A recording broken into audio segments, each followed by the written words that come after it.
Olá, agentes comunitários de saúde. Somos o escritório Sebastian Advogados. Os agentes comunitários de saúde vêm pouco a pouco conquistando reconhecimento sobre o adicional de insalubridade.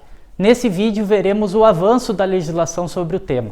O adicional de insalubridade é um direito de todos os trabalhadores previsto no artigo 7º, inciso 23 da Constituição Federal. É direito dos trabalhadores o adicional de remuneração para atividades penosas, insalubres ou perigosas na forma da lei.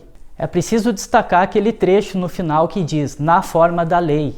Isso significa, de maneira bem simples, que é preciso ter uma lei para garantir ao trabalhador o direito ao recebimento do adicional de insalubridade. Com essa informação em mente, analisaremos cada um dos tipos de contrato dos agentes comunitários de saúde. Os ACS podem ter contrato seletista, que é aquele regido pela CLT, ou estatutário, que é aquele regido pela Lei dos Servidores Públicos Municipais, ou também chamado o Estatuto dos Servidores Públicos Municipais. Vamos começar pelo regime seletista.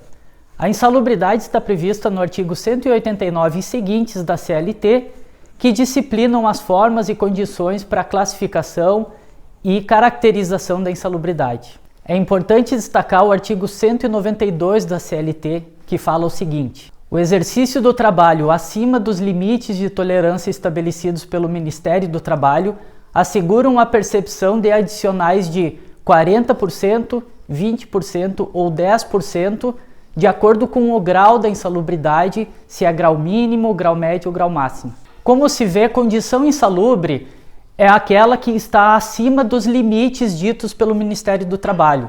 Eu já faço um link para dizer que essa informação ela está contida na norma regulamentadora número 15 da Portaria 3.214 de 1978, que estabelece quais são os limites de tolerância, os agentes insalubres e a classificação de grau de cada um dos agentes insalubres. Sabendo qual é o grau da insalubridade, se é máximo, médio ou mínimo, saberemos qual é o valor do adicional que o trabalhador receberá, 40%, 20% ou 10%. A caracterização da insalubridade é feita através de uma perícia realizada pelo médico do trabalho ou por um engenheiro de segurança do trabalho com um cadastro no Ministério do Trabalho.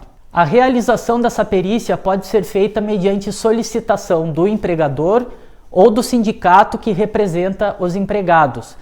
Ela pode também ser feita através do Ministério do Trabalho, independentemente de qualquer solicitação, a título de fiscalização. A perícia pode ser realizada também por ordem judicial, como numa ação de cobrança da insalubridade, por exemplo, em que o juiz vai designar um trabalhador do próprio tribunal para fazer a perícia. Portanto, se o trabalhador quiser a realização de uma perícia, ele pode solicitar mediante o ajuizamento de uma ação judicial de cobrança da insalubridade. Agora vamos falar sobre o ACS com vínculo estatutário. A CLT não vale para servidores públicos estatutários. Nesse caso, o que se aplica é a legislação municipal. O ACS com vínculo estatutário depende da previsão do adicional de insalubridade no Estatuto dos Servidores Públicos Municipais ou em outra lei municipal. Os termos e condições do pagamento do adicional de insalubridade vai depender de acordo com o previsto na lei municipal a ser aplicada, o que pode ser diferente da CLT e muitas vezes é diferente. Pode ter índices de 30%, 20%, 10%, por exemplo. Ou seja, fica a cargo da lei municipal dizer como que vai ser o pagamento do adicional. É preciso deixar um alerta que há municípios que não têm previsão do adicional de insalubridade na lei municipal. Nesse caso, o agente comunitário com vínculo estatutário não terá direito ao adicional de insalubridade até que seja feita uma lei municipal com essa previsão. Agora vamos falar sobre a base de cálculo do adicional de insalubridade. A base de cálculo é um tema muito conturbado já há bastante tempo e sofreu alteração recente. Isso porque as legislações costumavam prever como base de cálculo o salário mínimo, a exemplo do artigo 192 da CLT.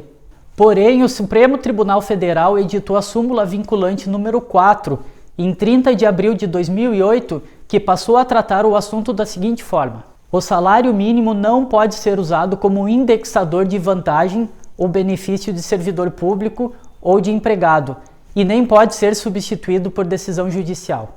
Essa decisão é bem complexa, mas vamos ver com bastante calma. O artigo 192 da CLT, que é de uma lei de 1977, previa o cálculo do adicional de 10, 20 ou 40% sobre o salário mínimo.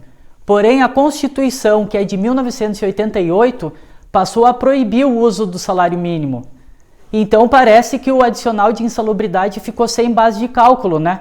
As empresas começaram a mover uma enxurrada de ações judiciais para tentar não pagar o adicional de insalubridade, utilizando esse argumento de que não existia mais base de cálculo. Por isso o STF editou essa súmula para dizer basicamente o seguinte: o salário mínimo continuará sendo utilizado como base de cálculo do adicional de insalubridade até que venha uma nova lei prevendo outra base de cálculo. No caso dos ACS, essa nova lei veio no ano de 2016, através da Lei 13.342. O artigo 9º-A, parágrafo 3º, estabelece que a base de cálculo do adicional de insalubridade será o salário ou o vencimento básico do trabalhador. Portanto, a base de cálculo do adicional dos agentes comunitários de saúde será o salário mínimo até o ano de 2016 e do ano de 2016 em diante passará a ser o vencimento básico, o que já dá uma boa diferença, cerca de R$ 70 por mês atualmente.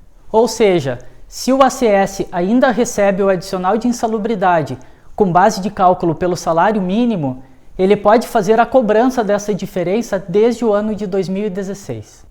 Em suma, os agentes comunitários de saúde possuem uma previsão legal para o recebimento do adicional de insalubridade e a base de cálculo correta a ser utilizada é o vencimento básico. Se no seu município o adicional de insalubridade não está sendo pago ou a base de cálculo está incorreta, procure um advogado de sua confiança.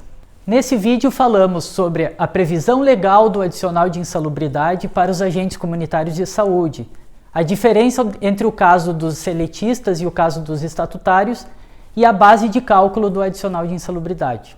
Ficou com alguma dúvida sobre o assunto? Deixe um comentário nesse vídeo, não se esqueça de curtir e se inscrever no canal Teses Jurídicas. Quer ter acesso a mais materiais informativos sobre o direito dos ACS? Curta a página Sebastião Advogados no Facebook.